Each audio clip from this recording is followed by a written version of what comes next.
20,000 scholarship লাভ কৰিবা যদি আপোনালোকে মেট্ৰিক বা হায়াৰ ছেকেণ্ডাৰী পঢ়ি আছে। গতিকে এইটো অসম গভৰ্ণমেণ্টৰ স্কলাৰশ্বিপ হয়। গতিকে কি স্কলাৰশ্বিপ হয়, কিমান স্কলাৰশ্বিপ পাবা, মান্থলি কিমান স্কলাৰশ্বিপ পাবা, এডুকেশ্যন কি লাগিব, লাষ্ট ডেট কিমানলৈকে আছে, মই গোটেইখিনি ডিটেইলছ জনাম। কেৱল ভিডিঅ'টো শেষলৈকে চাব। মই ছাৰফৰাজ জবিনগুৰুৰ উন্নত ভিডিঅ'লৈ স্বাগতম জনাইছোঁ।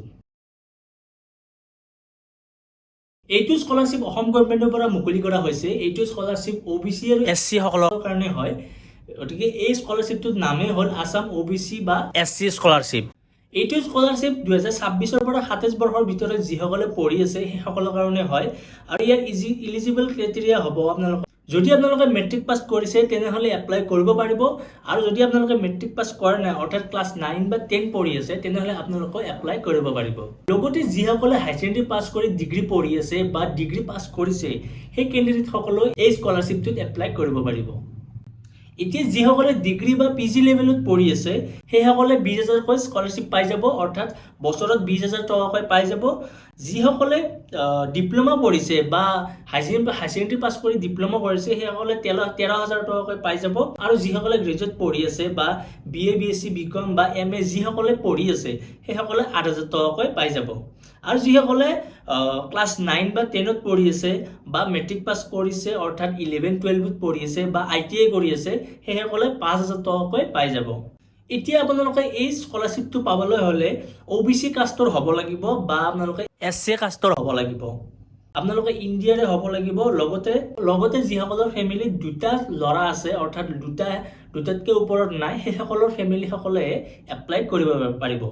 লগতে আৰু এটা কথা কৈ দিওঁ যে আৰু এটা মেইন টপিক হয় এইটো যে এইটো অনলি বইজ অৰ্থাৎ ল'ৰাসকলেহে এপ্লাই কৰিব পাৰিব। যিসকল ল'ৰা OBC বা ST কাষ্টৰ হয় সেইসকলে এপ্লাই কৰিব, এইটো ছোৱালীসকলৰ কাৰণে নহয়। মই অলৰেডি কৈ দিওঁ যে।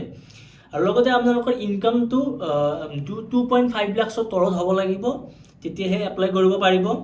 নেক্সট ইয়াত ডকুমেণ্টছ কি লাগিব। ডকুমেণ্টছ আপোনালোকৰ বনিফাইড চাৰ্টিফিকেট লাগিব, বেংক পাছবুক লাগিব, ইনকাম চাৰ্টিফিকেট লাগিব আৰু কাষ্ট চাৰ্টিফিকেট লাগিব। লগতে আপোনালোকৰ আধাৰ কাৰ্ড লাগিব। এইখিনি বস্তু একদম মেণ্ডেটৰী হয়, গতিকে এইখিনি বস্তু লাগিবই আপোনালোকক। নেক্সট আপোনালোকৰ ইয়াৰে যিটো এপ্লিকেশ্যন ষ্টাৰ্ট হৈছে 1 জুনৰ পৰাই 1 জুনৰ পৰাই ইয়াৰ এপ্লিকেশ্যন ষ্টাৰ্ট হৈ গৈছে। আৰু ইয়াৰ লাষ্ট ডেট থাকিব 30 ছেপ্টেম্বৰ, অৰ্থাৎ 30 ছেপ্টেম্বৰৰ আগত এপ্লাই কৰিব লাগিব। অৰ্থাৎ বহুখিনি সময় আছে আপোনালোকৰ হাতত, গতিকে লাহে এপ্লাই কৰিব পাৰে। গতিকে আপোনালোকে এই ভিডিঅ'টো সোনকালে মেট্ৰিক পাছ কৰা বা মেট্ৰিক পাছ কৰা নাই সেইসকলক এই ভিডিঅ'টো সোনকালে শ্বেয়াৰ কৰি দিয়ক, কাৰণ 30 ছেপ্টেম্বৰ ইয়াৰ লাষ্ট ডেট হয়। গতিকে ইয়াৰে এপ্লাই লিংকটো মই ডিছক্ৰিপশ্যনত দি থৈ দিছোঁ, আপোনালোকে গৈ এপ্লাই কৰিব পাৰে। যদি আপোনালোকৰ এপ্লাই কেনেকৈ কৰে আপোনালোকৰ ভিডিঅ' লাগে তেনেহ'লে কমেণ্ট কৰক ভিডিঅ' বুলি, মই আপোনালোকৰ এটা এপ্লাই ভিডিঅ' লৈ আহিম। গতিকে ভিডিঅ'টো ভাল লাগিছে যদি লাইক এটা কৰি দিব আৰু সকলোকে এই ভিডিঅ'টো শ্বেয়াৰ কৰি দিয়ক। আৰু নতুনকৈ আহিছে যদি আমাৰ চেনেলটো ছাবস্ক্ৰাইব কৰি যাওক। লগ পাই আছোঁ নেক্সট ভিডিঅ'ত। ধন্যবাদ।